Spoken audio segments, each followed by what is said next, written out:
I don't know about you, but I'd jump at the chance to explore the cosmos. Thankfully, the dream of human space travel is now within reach for more than just the elite astronaut corps.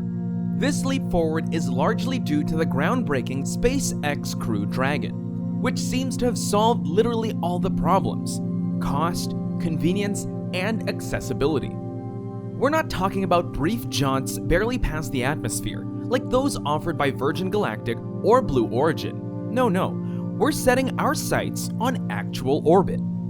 The SpaceX Dragon Capsule is definitely a key part of what SpaceX has done. From the start, the Dragon Capsule stood as something new and exciting. It was first used to send cargo to the International Space Station, with 23 successful trips over 10 years. This track record helped make way for the Dragon 2, created with NASA's help under the Commercial Crew Program.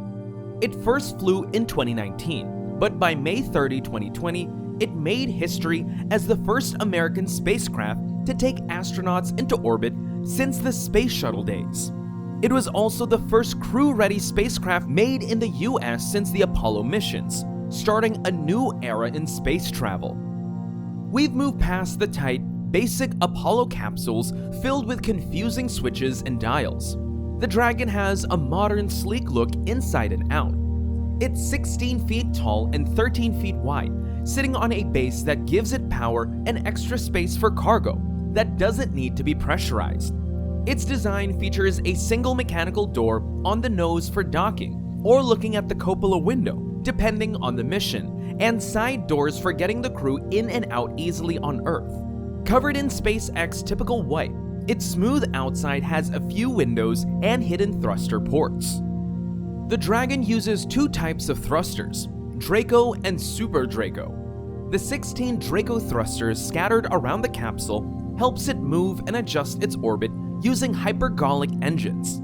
The Super Dracos, which are much stronger and built into the capsule's design, were thought about for landings, but now play a key role in safety. They can quickly move the capsule away from any trouble during launch, a feature supported by aerodynamic fins on the base that, though not needed in space, is crucial for control in the atmosphere if things go wrong. Inside the Dragon is quite different from what we're used to. It has a roomy interior with 9.3 cubic meters of space that can comfortably fit 4 astronauts, which is a big change from the tighter Soyuz capsules used by Russia. The control area is simple, with 3 big touchscreens and not many manual controls. This shows off Dragon's self-operating design, allowing passengers to enjoy the ride without worrying about the controls. This all makes perfect sense, right? While Boeing's Starliner was being made at the time as the Crew Dragon, it kept traditional control setups with lots of buttons, switches, and levers, which makes the Dragon's design stand out even more. Now that we know our spaceship, it's time to get ready for liftoff. Each SpaceX crew member gets a specially made pressurized suit and helmet created with 3D printing.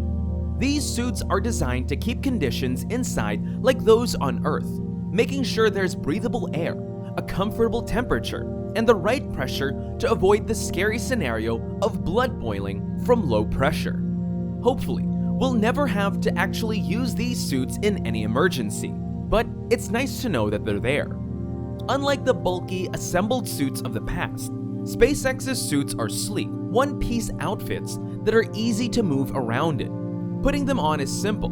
Just unzip and step in from the bottom. The helmet has built-in communication systems and monitors your vital signs, keeping you connected and checked on. On the day we head to space, things start moving fast.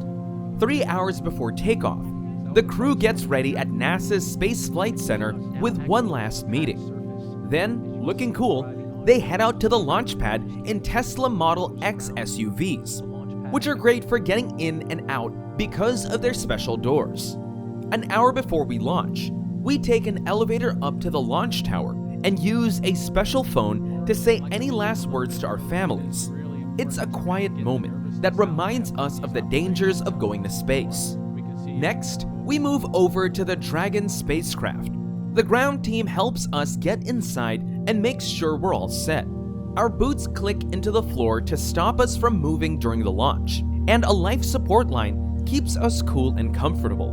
Now that we're all hooked up with Dragon, its systems can keep an eye on us and make sure the air and temperature are just right, making us feel pretty fancy. With 45 minutes left, the ground crew closes up the spacecraft and pulls back the way we got in, getting everything ready for the final countdown. We put down our visors, make sure we're secure, and turn on the emergency escape system. We hear a loud noise as the engines that can save us in an emergency get ready. SpaceX does something different by starting to fuel the rocket with us inside.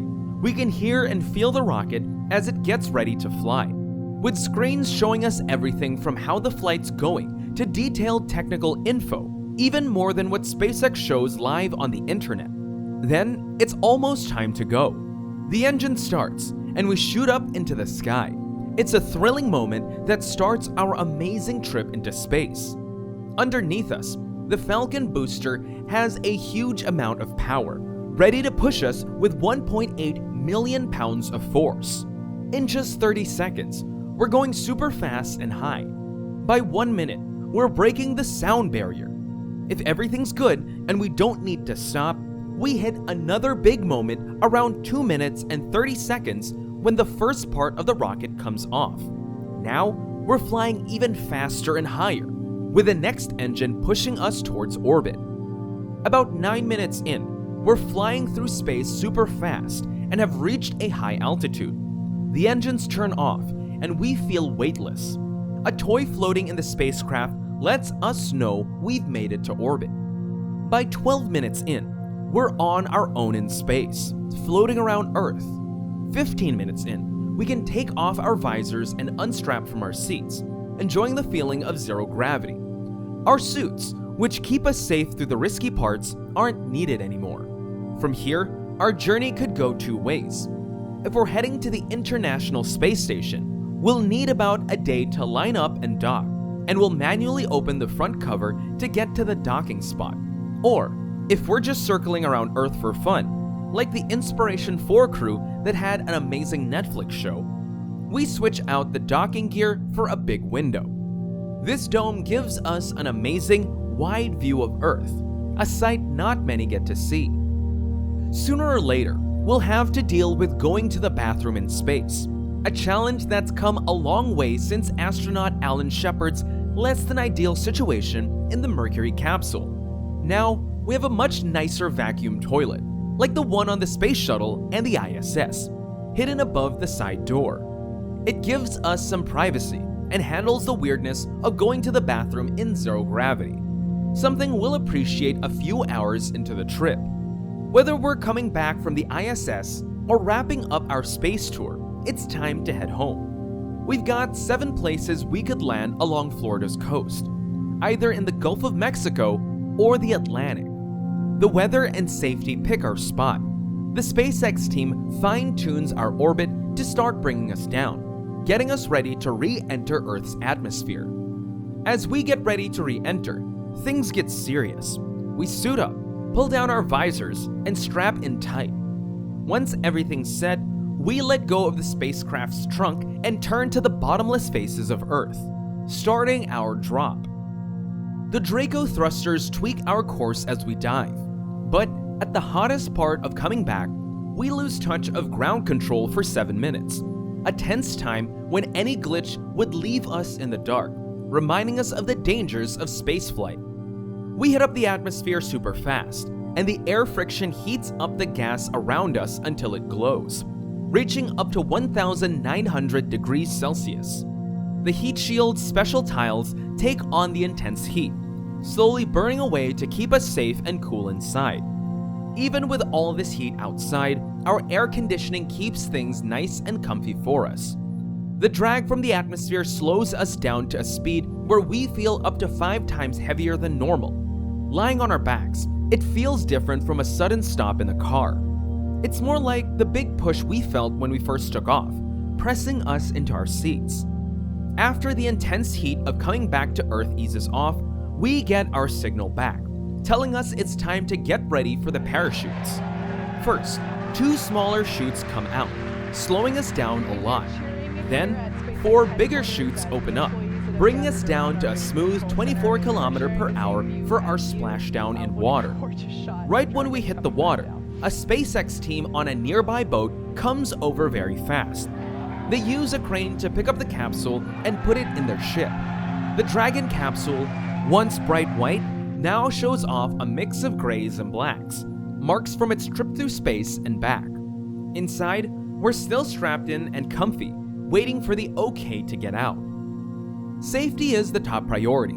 The recovery team puts on masks and makes sure that the engines that use strong chemicals are safe before anyone gets near. Once everything's safe, they open the side door for us to come out.